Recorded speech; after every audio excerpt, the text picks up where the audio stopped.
guys, welcome back. We are looking at Peggy Sue by Buddy Holly. Might seem like a strange choice, but it's actually really a lot of fun to play. Cool little strum pattern, really just using basic chords A, D, and E for the most part. But the strum pattern puts emphasis on beats 2 and 4, which is a good thing to be able to hear and be able to play. And then the interlude or chord solo, however you want to think about it, presents some nice challenges with the rhythm and quick chord transitions. So I'll walk you through each section. We'll go through the intro, the verse, the chorus is very similar to the verse, and then of course the interlude slash chord solo. So the chords we're going to be dealing with are A major. So I'm playing from string 5, open, 2, 2, 2, and open. I play that with fingers 2, 3, and 4. And then good old D major, open 4, and then 2, 3, 2. And E major, all 6 strings, open, 2, 2, 1, open, open. We will have one instance of an F chord, and I'm using this fingering where I'm eliminating strings 6 and 1. So I've got finger 3 on string 5 fret 3, finger 4 on string 4 fret 3, finger 2 on string 3 fret 2, and finger 1 on string 2 fret 1. So basically just like a full F bar chord, but I'm not worrying about that bar. I'm just going to get those inside set strings, and I'm going to ignore strings 6 and 1. It only comes around for the chorus just for one measure, so I think that transition works nicely. Alright, so the strum pattern, like I said, is going to emphasize beats 2 and 4. So if I just take an A major chord, I'm just going to strum eighth notes down, up, down, up, down, up, down, up. And then I'll, after a couple times through that, I'll put a little bit of an accent on beats 2 and 4. So here we go. Sound like this.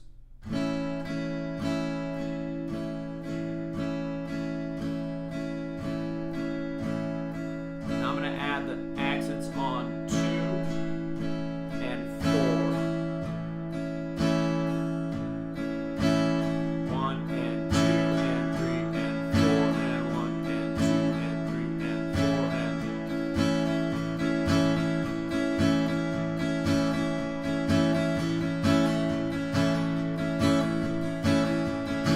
So it's important to let your pick flex and make the other strums very light so you can have that contrast of the accent versus just the other kind of filler strums, if you will. But that pattern stays consistent aside from the interlude part. So the intro is just going to be A, D, A, E. And then the verse uses those chords as well. Of course, it's going to be longer. So I'll just walk you through, it's basically like a blues. So I'll walk you through 4 bars, just the order of the chords, 4 bars at a time, and then I'll play through it one slope and then speed it up a little bit. So it's going to be A for a measure, D for a measure, and then A and D are going to split a measure, and then A for a measure. The next 4 bars are going to be D for 2 measures, and then A and D are going to split again, and A.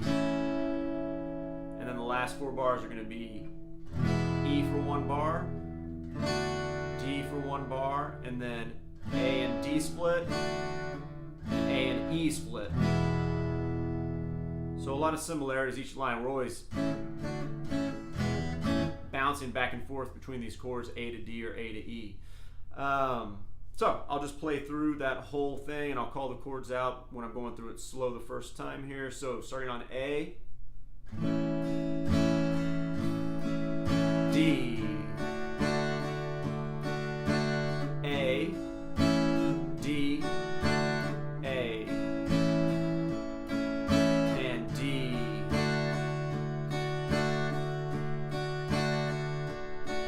A, D, A, and E,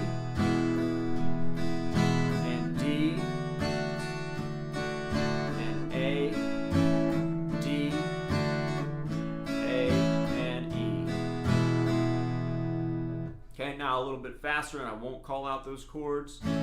Ready, and...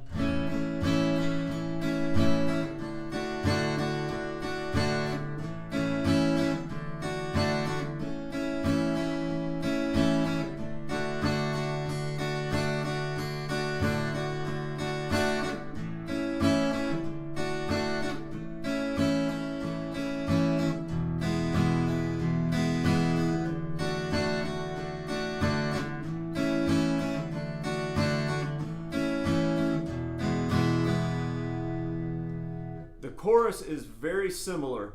The only thing that changes are the first 4 bars, since we're talking about it that way. So it starts off with A for 2 measures instead of A and then D. So the first 2 measures will be A. The third measure is that F major chord, and then back to A. The rest of it is going to be exactly the same as the verse. So, let me just go ahead and play through that. I'll just play through it with the strum pattern and call out those chord changes for that first 4 bars there. So A to start off, stay on A, and F, and A. The rest is going to be the same as the verse here. D, A, D, A. Here's the last 4.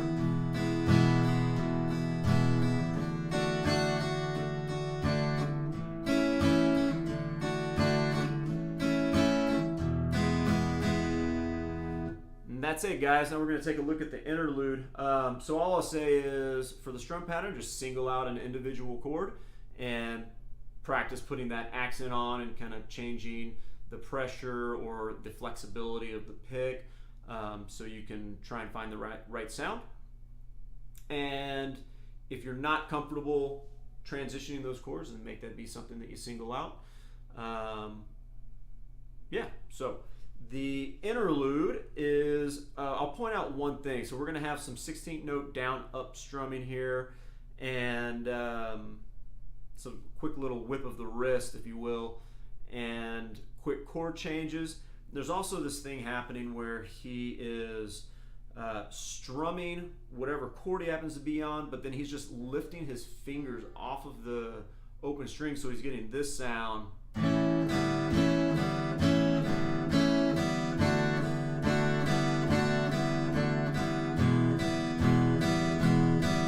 Just kind of pulsing the chord, but actually taking his fingers off the string, so we just are catching the open strings.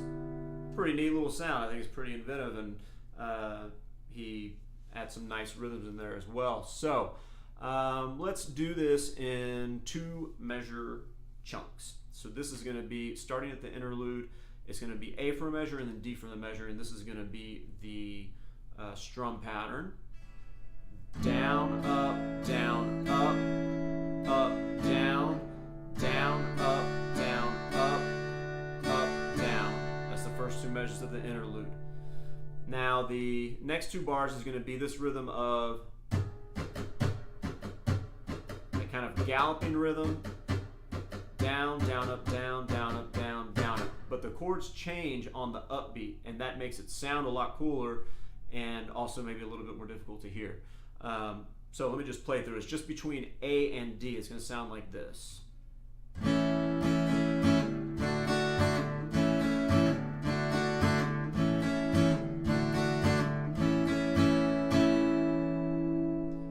So you don't change until that and of 2, and then it just continues with that as a chord riff. So 1 and a 2 and a 3 and a 4 and a 1. It just keeps on changing on the and. Okay, and now putting all 4 of those measures together. A, D, and then bouncing back and forth.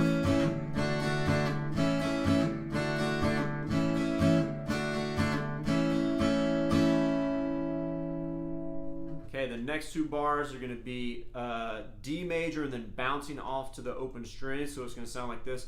My first 2 strums I'm going to play short,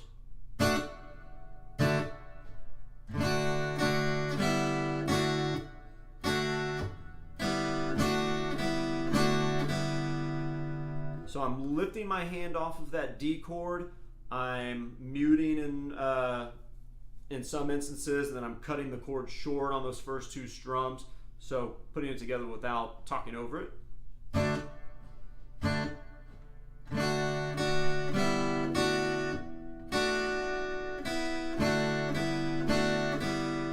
little bit quicker.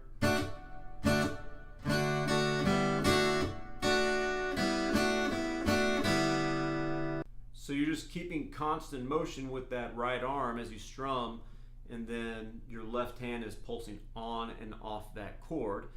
Then we have something similar happen with the A major chord and the D major chord. So we're going to be going back and forth. It'll sound like this.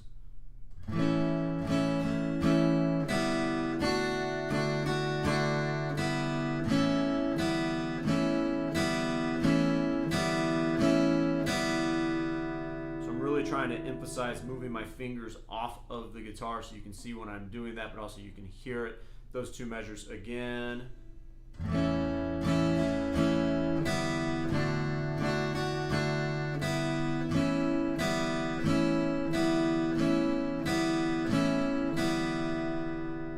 Now I'm going to put those 4 bars together, starting from the short Ds.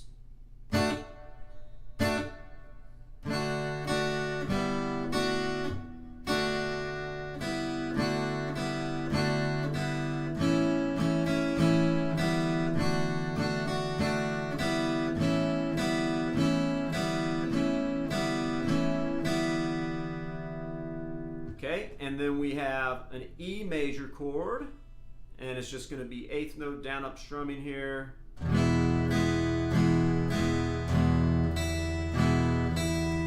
I'm just catching that open E. It's really the same thing as kind of pulsing the chord with the left hand, but you'll just hear that that high E is a little bit more pronounced as opposed to strumming through more of the open strings.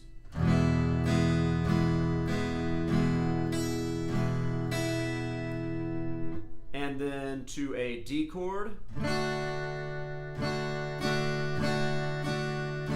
then A, catch the open E, D,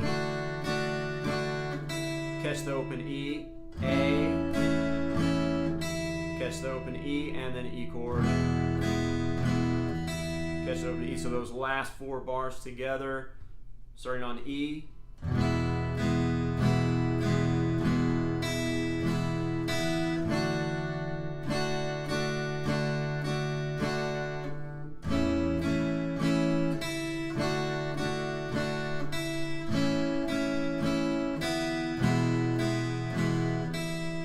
Okay, now the interlude all the way through. I'm not going to talk over it, so you guys can play along. And we'll do it slow and then a little bit quicker. Not necessarily up to speed, but just 2 different tempos you can practice it at. So here we go. 2 and 3 and 4 and...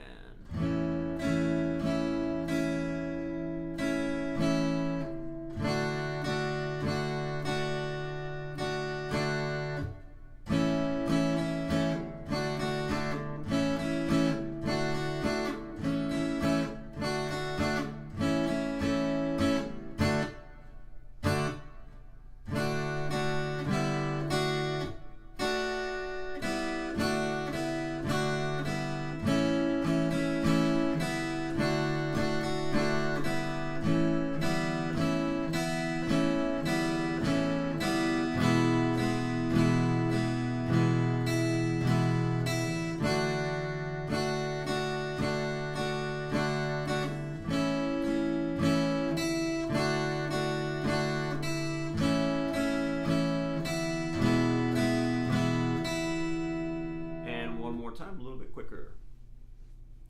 1 and 2 and 3 and 4 and...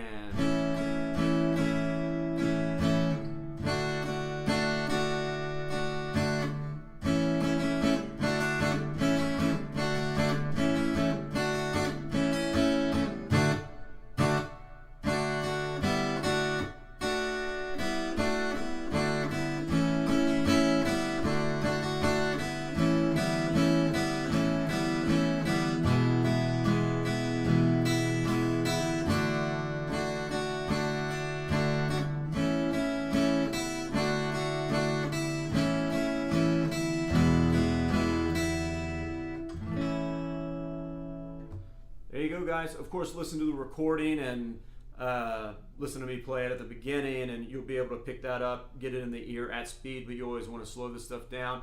In particular, the quick transitions back and forth between A and D and that down-up strumming. I might be using too thick of a pick, so it might be a good thing to think about using a very thin pick so you get that flexibility, but you want to have a loose wrist with that stuff. And it's really fun once you get it up to speed. So, yeah, have fun with it, guys. See you in the next video. Thanks. Bye.